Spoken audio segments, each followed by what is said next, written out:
اب یہ بھی ایک بہت جملہ ایک ہے لیکن اس میں بھی پوری قیامت ہے بھری ہوئی. دعوت پیچھے آیا تھا نا، دعوت دینی ہے آپ نے. آپ سوچیں نا، پہلے تو ترجمہ کر لیں. کبر علی المشرک، مشرکوں پر بہت گراں ہے، بہت بھاری ہے، بہت تکلیف دہ ہے جو دعوت آپ دے رہے ہیں، جس چیز کی طرف آپ بلا رہے ہیں. کیا مطلب؟ آج بھی آپ سامنے رکھیں، آپ ایک خدمت قرآنی کا ادارہ کھول لیں، قرآن کی خدمت، اور آپ پر گھن برسے گا. ریاست بھی آپ کی مدد کرے گی. الہدا انٹرنیشنل آپ کے سامنے ہے، صدر مملکت کی طرف سے مدد آئے گی.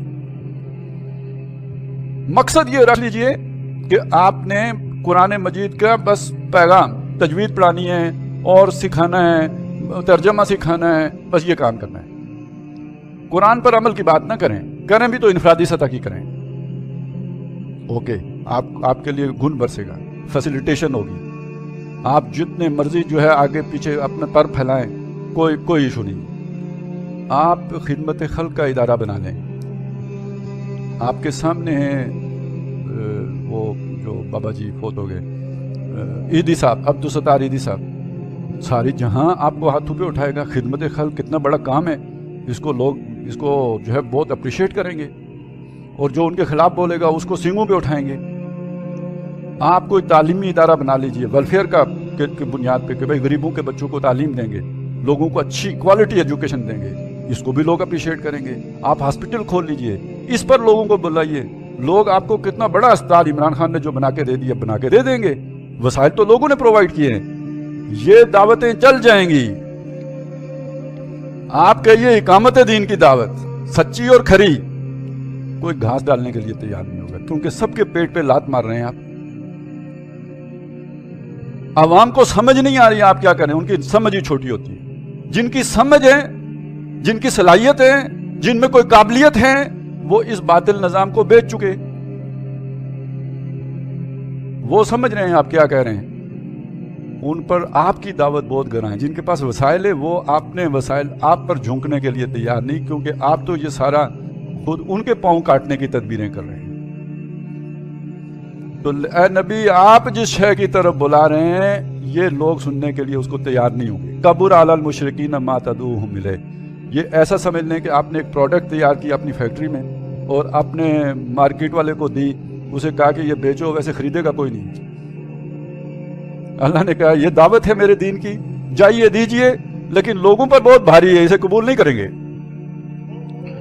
لہذا تسلی دینے کی ضرورت تھی یا نہیں؟ وہ آگے تسلی دی ہے، اللہ یجتبی الیہ من یشاء. آپ اس بات کو چھوڑیں کہ لوگوں میں ایکسیپٹنس ہے یا نہیں. اللہ اپنی طرف کھینچ لے گا جس کو چاہے گا خود.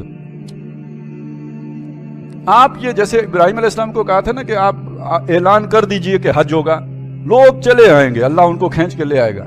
اس طرح سمجھ لیجئے کہ آپ یہ دعوت دیجئے، لوگوں پر ہیں بہت گراں، لیکن ان میں سے جس کو اللہ تعالیٰ کھینچنا چاہے گا اپنی طرف اسے کھینچ لے گا.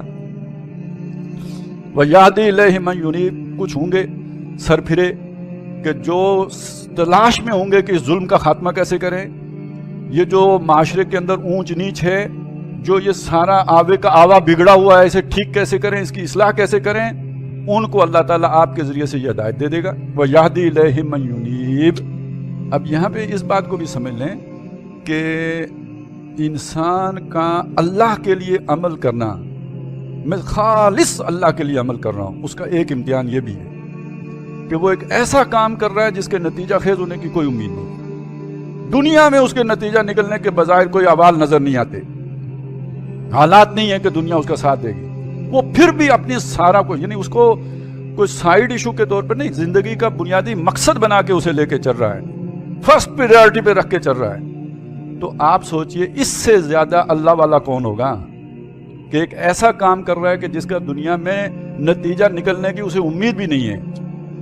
تو کسی بھی انسان کے صحیح معنوں میں تزکیہ یافتہ ہونے کی یا اس کا عمل اللہ کی رضا کے لیے ہو رہا ہے، اس کی علامت یہ ہوگی کہ وہ اس اقامت دین کی جدوجہد میں اپنے آپ کو کھپائے، جس کے بارے میں اللہ خود کہتا ہے اسے لوگ قبول کرنے کے لیے تیار نہیں ہیں. اور آج بھی دنیا میں اسلام کا یہ ورژن قبول کرنے کے لیے، آپ سوچیں نا، آپ صوفی اسلام کی بات کریں، آپ کو ویسے ایک چھوٹی سی جماعت بنا لیں، کوئی NGO، فنڈنگ شروع ہو جائے گی.